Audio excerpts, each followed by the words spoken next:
Hey guys, I usually talk about the left, but I wanted to take a look at the other side of the spectrum for just today at the very least. Because definitely with today's political climate, cultural climate, the left is no bueno. We don't like that. There's a lot of things to point out about it, but with today's climate, there's a lot of polarization. So with the far regressive left, that it just seems completely insane and extreme to a lot of just everyday people, just like, hey, I'm normal, I'm just trying to go to work and make a living.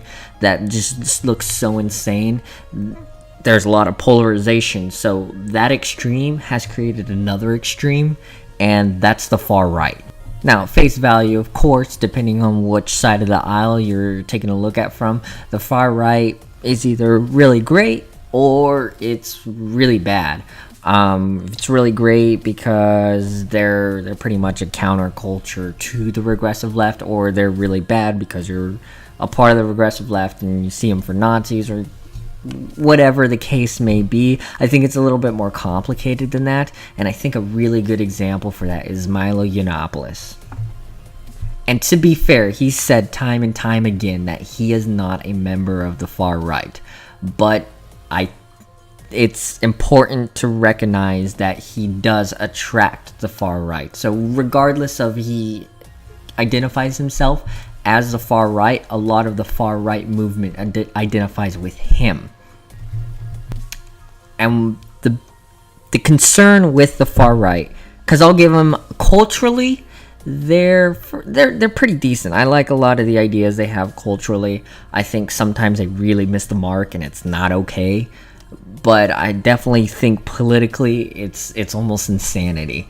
I think nationalism is probably the biggest issue with the far right. To give a really good example of that, the other day I was run through my YouTube looking at the videos like I usually do, and I came across somebody, and this is coming from a European perspective, but they were talking about the refugees and Muslim immigration really surging into Europe, and they were talking about how white people don't have as many kids as refugees typically do.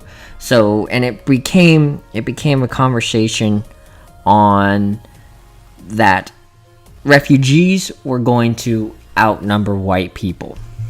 And hopefully the argument for that was that they didn't want that culture becoming the norm and Western culture or civilization not being the norm.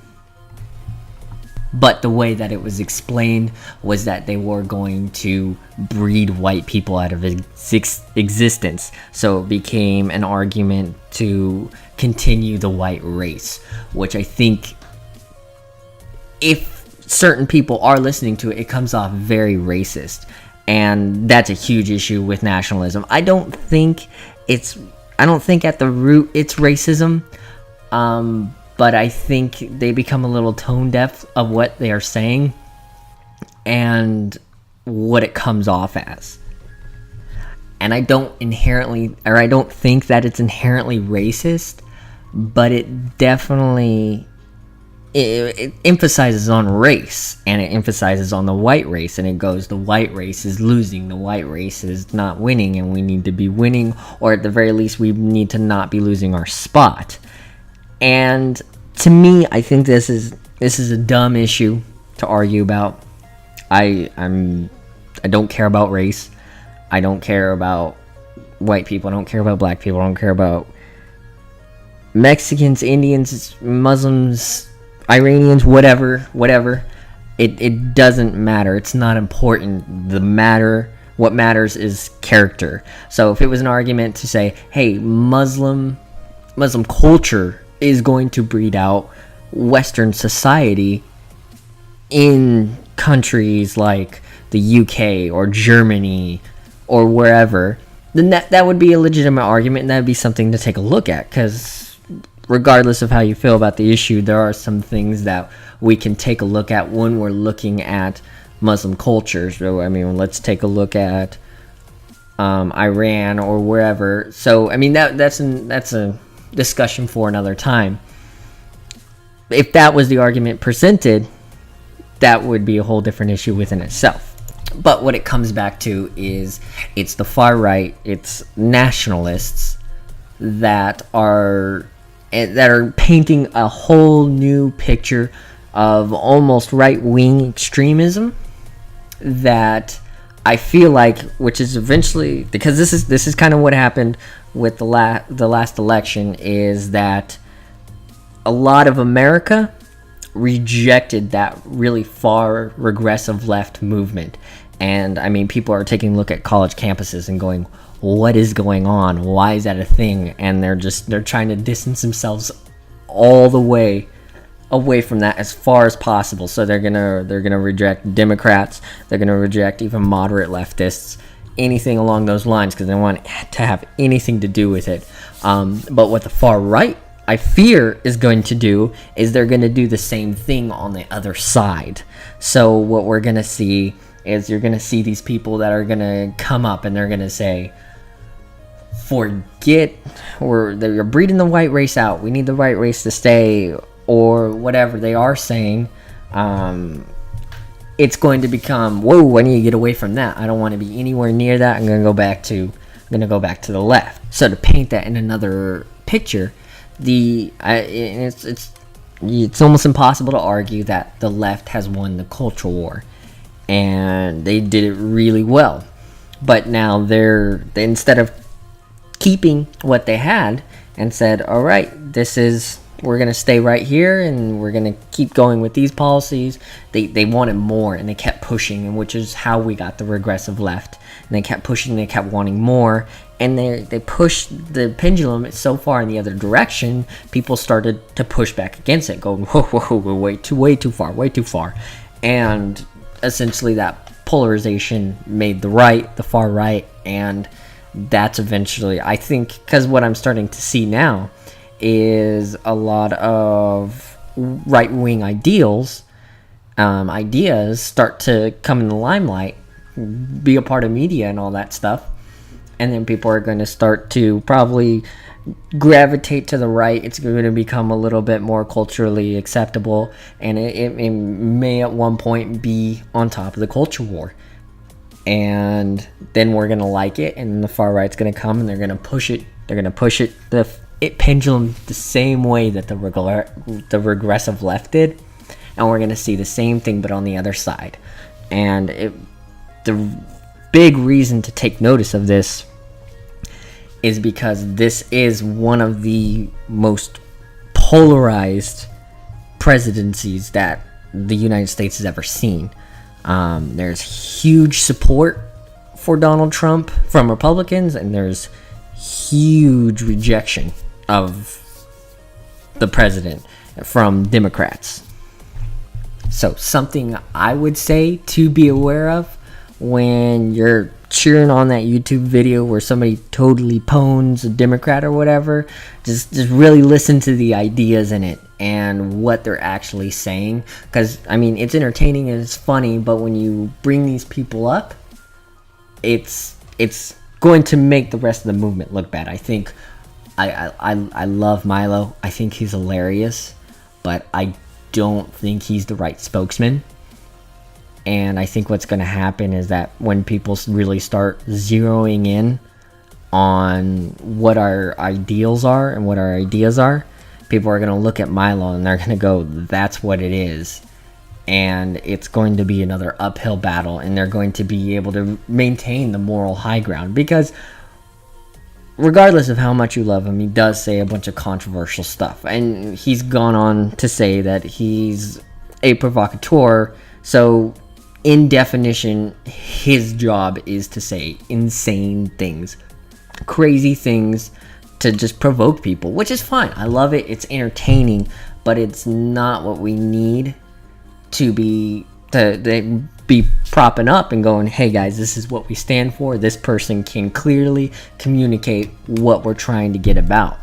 So while I do love the entertainment that those guys provide, I think that's all it is. I don't think a lot of it's substance. I can't tell you how many times I've heard somebody been called a cuck, And that's almost, that's that right there, that the name calling, the cuck, the you might as well as be a Democrat leftist. That's the same type of arguing, and this that the left does, the far left, the regressive left. They go, you're a homophobe, you're a bigot, you're a cuck, you're a leftist. I mean, it's the same thing, it's just different words. And another huge issue with the far right, along with the regressive left, I can almost interchange when I'm talking about them. The issue with them is that they see the other side as enemies, and that's a huge issue, because we're supposed to be fighting each other for each other. We're trying to say, hey, my idea is the best for everybody, but it's not that anymore. It's, I want to win, I want to defeat the other side. And that's a huge issue with this insane polarization, is that we have people fighting like a war, just trying to go, this, I want to win, I don't care what happens to the other side. That's not like, hey, let's fight so that we can get to the conclusion. Like you argue with your friend or your mom, dad, best friend, significant other, you fight with them to reach a conclusion that will work out for both of you or all parties involved. These people are not arguing for all parties involved. They are arguing to defeat the enemy. And that's essentially what they painted each other as, is the enemy. So when you say, oh, we destroyed a leftist, oh, that was awesome, that's hilarious, you're saying that you've beaten the enemy, and that's not what we need to be. That's not what we... I don't like the ideas. I don't like leftist ideas. I think they're insane, but I don't want to defeat them. I want to work with them, because at the end of the day, you're going to have to work with them, regardless if you like them personally or not. Because if you live in the same household, you got to work together. We live in the same country, we have to live under the same laws, and we're gonna have to go by something at the end of the day.